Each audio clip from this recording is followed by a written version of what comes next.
Yo, what's up everyone? I'm the thePierre. So one of these is the new Insta360 Ace Pro 2. I'm not gonna tell you which one it is. You guys are just gonna have to guess. Because ultimately, it's all about the image, right? 4K, 8K, log, that's all cool, that's all nice. But how does it really look? Which one do you actually like? In terms of sound, we're using the Ace Pro 2's audio because there's a new feature called voice enhancement. So you'll be able to hear directly straight into the camera. How does it sound? Does it sound good? Nothing attached to me, no external mics, nothing. What do you guys think about the sound? Of course, we're gonna be testing high dynamic range, low light, and then at the very end, which one did you guys actually like the most? All three cameras are set to its most linear mode. The only thing I changed was on the Ace Pro 2 from auto wind reduction to voice enhancement. Everything else is default, straight out of camera. What do you guys think? The camera on the left to me looks soft. The camera in the middle is super sharp. The camera on the right is like in between. 我目前最喜欢左边的，因为我觉得皮肤很嫩很白的感觉，中间跟右边的颗粒感都比较重一点。Bubbles! Look at all these bubbles! I guarantee this guy thinks like, okay, this is for kids, not for adults like you. This is to test. The sun's right behind me, so high dynamic range. I'm liking the coloring on the one in the middle the most. It just looks the most clear. Now on this shot, I like the left one with the sun behind you. 但也比较锐利一点，中间的，对，中间的比较锐利，对，这中间的比较细节啦。你看胡子的细节这边是有出来，最右边的我觉得表现不错，就中规中矩，它没有特别不好，特别好，对，因为它很让你很放心。Need the left center. You like the center? You like the left? Left? I'm between left and right, but I think left. Left and right, I feel more bright. Yeah, left and right. Yeah, Center for me. 左右的话，这两个其实蛮近的，可能要放大看一下。右边的话，如果细节没这么好的话，我觉得可能会以左边的为主。但有时候会放大嘛，会裁切嘛，所以我其实会想要知道说，如果它放在1080上面会长什么样子，就是那个能不能放大这件事情，我是在意的。所以，但这个中间这台我觉得不行，太曝光，然后就是它不好用，因为它很多的场刚刚又太暗，然后这边又太亮，它不让你没办法信任它。我觉得右边太暗了。Okay, too dark. 左边或中间。左边或中间 ，OK. 好像还是左边，因为它的颜色比较鲜明的感觉。Okay. Mom, that's 170, so heavy. Yeah.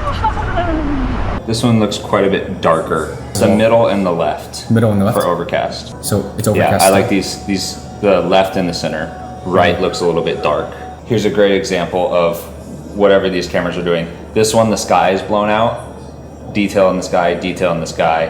And if we look at like down into skin tones here, you're getting more dynamic range on these ones right here for whatever mode, HDR or whatever. But these two files on the outside are technically better because you're getting more dynamic range. You can see details in the clouds. You can see about the same exposure on the skin here. Look at how soft your skin is here. Look at how sharp and detailed your skin is Your here. skin is soft too. Yeah. Like I can see the detail of your hair. I can like your mustache here. It almost looks like I can see the dots of your hairs growing out. Here it's just kind of a shade. It's just kind of a shadow. Okay. So I really like this. Maybe 我喜欢右边一点点，因为它比较自然，对，但左边的话，我觉得比较讨喜，就是它更能直接使用，因为它亮度什么，你看这个它还是稍微暗了一点点，我右边暗了一点，对，所以我觉得后期要加的东西。那左边的话，我觉得它更多是可以直接使用。我的情境会是我日常使用，就是我不是在工作。对，我如果直接要用的话，我可能会选最左边这台，因为我觉得它很放心的交给他，它不影响运动相机的使用。我觉得运动相机就应该这样，就是你拿到的东西是可以直接使用的。Now it's really dark. I think the left is the more consistent. Yeah. It went the one in the middle it was very dark at the beginning. The white, I feel like make it bright too much. The white parts, like when you have in the face a bright, it's like too white. The left is the most expensive. Okay, not the middle one anymore. You can't even see it anymore. And the left one, the colors are still clear. They're not like washed out like the on the right, and then the one in the middle you just can't see anything. I think I would choose the one on the left. All the cameras that can do low light, I put it into low light mode. Okay. Yes. Yeah, so I can see what's what, and I'm impressed with the sharpness of center. Oh, okay. Which is I know what it is. Okay. Yeah. I like the low light on this one much better. This one looks like it's struggling still, but still obviously way better than the center.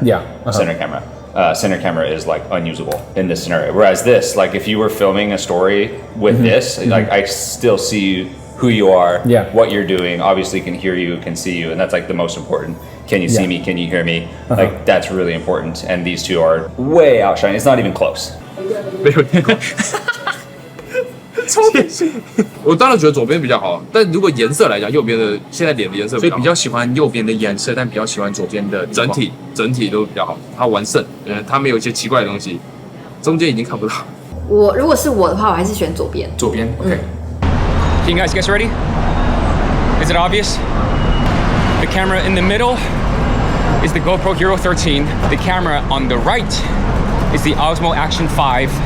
And the camera on the left is the Insta360 Ace Pro 2.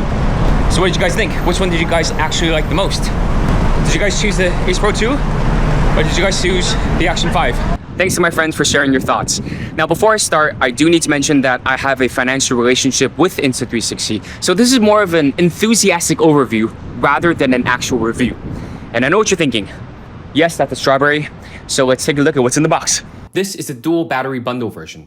When we open the box, we're greeted with the Insta360 Ace Pro 2, but let's put that to the side first. All right, let's take all these things out. And the first thing we have right here are just some quick start guides and stickers. Cool. For the accessories, we have a USB-C to USB-C cable, a standard magnetic mount, a mic cap. The battery is also the same physical size as the first generation Ace Pro battery. However, it's now upgraded to a bigger 1800 milliamp hour, giving it up to 180 minutes of battery life. The Ace Pro 2 looks almost exactly the same as the Ace Pro 1. The only difference is right here. The big chin. This chin right here is actually a removable wind guard. That means that in windy conditions, we have a physical accessory that can block out the wind. So if I decide to take it underwater, I can just pop out the wind guard and put in the mic cap. The only other notable physical difference is the flip out touchscreen. It's now a bigger 2.5-inch flip out touchscreen with 70% increase in pixel density and 6% increase in brightness. My action camera of choice was the Ace Pro 1 because it fit most of my needs, whether it's daylight, indoors, or low light. But it wasn't perfect. With the Ace Pro 2, Insta360 was able to address most of the issues. But first, let's take a look at what the Ace Pro was really good at, and that's low light. Now, the original Ace Pro had a new 5nm AI chip, which allows it to have noise reduction in its own specific low light mode called Pure Video. It can go up to 4K 30. But with the Ace Pro 2, along with that 5nm AI chip, there's an extra chip called the Pro Imaging chip. This allows the Pure Video to go up to 4K 60, and at 4K 30, it can have this new Pure Video Plus, which is even better low light. Now, just for your reference, this is the Osmo Action 5. It's the first time that it had any sort of low light mode called Super Night. Can you tell the difference? What do you guys think? All right, now we're about to go into some really, really insane low light to let you see how it can actually perform. So we have the Ace Pro first generation with its Pure Video, which is already, honestly, it's such a good low light mode. I personally think it's already better than the new Osmo Action 5 Super Night mode. And now it's comparing with the new Ace Pro 2 and Pure Video Plus. So how does it look? Does the Pure Video Plus look cleaner than the original Ace Pro Pure Video? To be honest, I would never, ever, ever use my cameras like this. This is way too dark, even for my A7S III. So I would more likely use this like this. So I'd probably use the street lamp and I use it like this. So in terms of just normal street lights, which one looks the best? Which one do you guys like? And because of the new dual AI chips, now HDR could go up to 4K 60. And now 8K is upgraded from 24 frames a second to now 30 frames a second. Now you can't really tell too big of a difference, but the biggest difference is the field of view. You can tell that with the Ace Pro 1, it's a little bit more narrow, whereas with the Ace Pro 2, it's a little bit wider field of view. This right now, they're both on linear. But when we switch to the widest field of view at 8K, on the Ace Pro 1, this is an Ultra. Ace Pro 2, the new Mega field of view, which looks not just way better, not as distorted, but a lot more wide. I did use 8K, not that much, only because it was a little too tight, so I had to really extend my arm out a lot more. Whereas now, because of this upgraded sensor, we have a wider field of view. So now this upgraded sensor is a new 8K 1/1.3 inch sensor. And with that new upgraded sensor, we also have an upgraded field of view. So right now you're looking at the Ace Pro 1 at 4K 30 action field of view. This is 151 degree field of view. Let's take a look at the Action 5. This right here is even wider at 155 degree field of view. You can really tell. However, with the Ace Pro 2, you have 157 degree field of view, 2 extra degrees. I think the biggest difference that you can really tell if we're comparing first gen to second gen is that first gen, it feels a little bit more squeezed, whereas the second gen, you see how we have a lot more top and bottom. So Ace Pro 2 and Action 5 are about the same in terms of left and right, but in top and bottom, look, ready? Ace Pro 2, we have even more. Now at the bottom, that is Action 5, and we have more for the Ace Pro 2. And just like the Ace Pro 1, if you want to punch into something real quick, then I can double tap clarity zoom. Now this works because of the 8K sensor. I'm punching in 2 times, but I'm still maintaining a 4K image. So for reference, this is clarity zoom. And this is my normal 4K image with a digital 2x zoom. So now let's get to the problems with the Ace Pro first generation. First one, audio. Now, as you heard from the test footage on the Ace Pro 2, there's a new audio pickup pattern called voice enhancement, which just enhances your voice. But this is straight out of camera. A big thing that a lot of people were asking, especially people who ride motorcycles, was USB-C direct connection into the Ace Pro 2 instead of using, the separate mic attachment. I'm very happy to say the Ace Pro 2 does in fact support USB-C microphone connection. At the time of recording, the pre-production firmware did not support USB-C mic input. However, now with the newest pre-production firmware, this is the DJI Mic 2, plug this in, and you can see directly the mic icon shows up. So I take it out, and it's gone. This right here is the Hollyland Lark M2, the USB-C version. Plug this directly in, it'll show up an icon. I can press charge only. And there it is, the microphone icon. And you can see levels top here. Look at this tiny package, it's insane. This is tiny. Look at this. And this is just a quick test. We have the Lark M2 connected on me. It's tiny. And you see, I'm really far, right? I can keep going, I can close this door as well. Let's see if you guys can still hear me. So this is literally the USB-C receiver connected directly into the Ace Pro 2. And then I have the tiny transmitter on here. Honestly, I really wish that I had this newest pre-production firmware during the review. But unfortunately, I didn't. So I had to put the hot shoe, the mic adapter, the DJI Mic 2, along with like the 3.5 audio jack. It was just, this is way better. This is definitely way better. Honestly, I really wish I had this setup during the actual review. But the good thing is that it works. Yes. The next problem, I labeled it as action ready. Because at the end of the day, this is an action camera. It needs to take a beating. So what were some of the problems with the Ace Pro 1? As some of you may have known, the removable lens guard, or lack thereof. Now with the Ace Pro 2, that's right, removable lens guard. Another thing is action cameras, obviously you have to use outdoors. And a lot of people will wear sunglasses when it's really sunny. However, with polarized sunglasses, you couldn't really see the screen on the Ace Pro 1. But with the Ace Pro 2, that also has been fixed. And some other action-ready features include waterproof up to 12 meters, and with the dive case, it can go up to 60 meters. However, I do think that the coolest thing about this camera being action-ready is the removable wind guard. Because when we're actually doing any sort of action sports, it's honestly kind of rare to be wearing a wireless mic. So we want the audio straight from the action camera to be good. Now with this removable lens guard, I keep saying lens guard. Now with this removable wind guard, it can block out most of the wind physically, which will be better than any AI wind blocking thing. Do you guys hear the wind noise?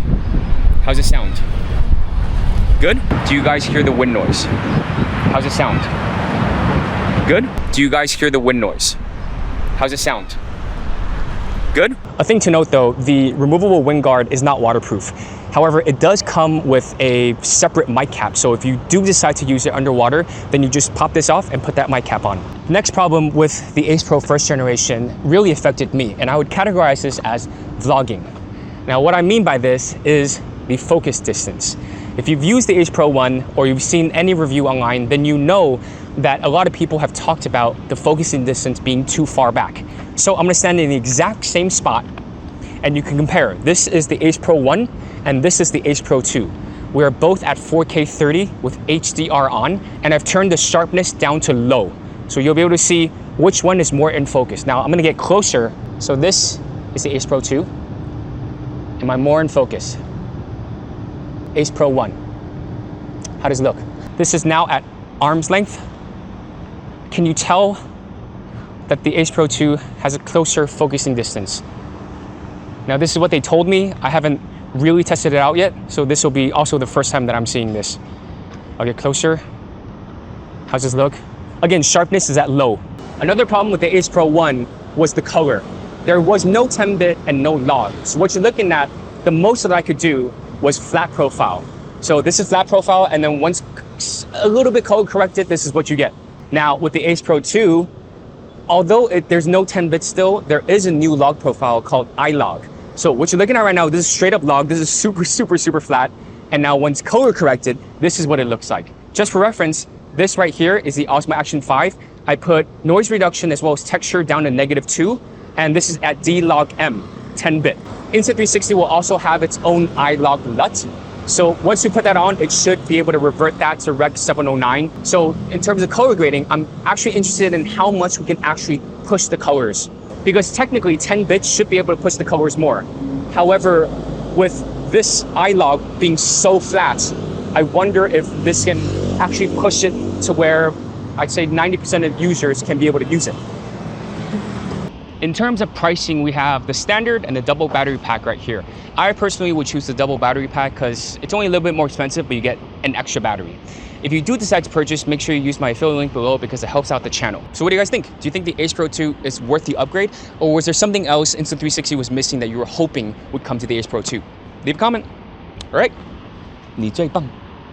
I think center is GoPro, this one is Ace Pro 2, and this one is Action 5 Yep. Pro. You got it. Yep.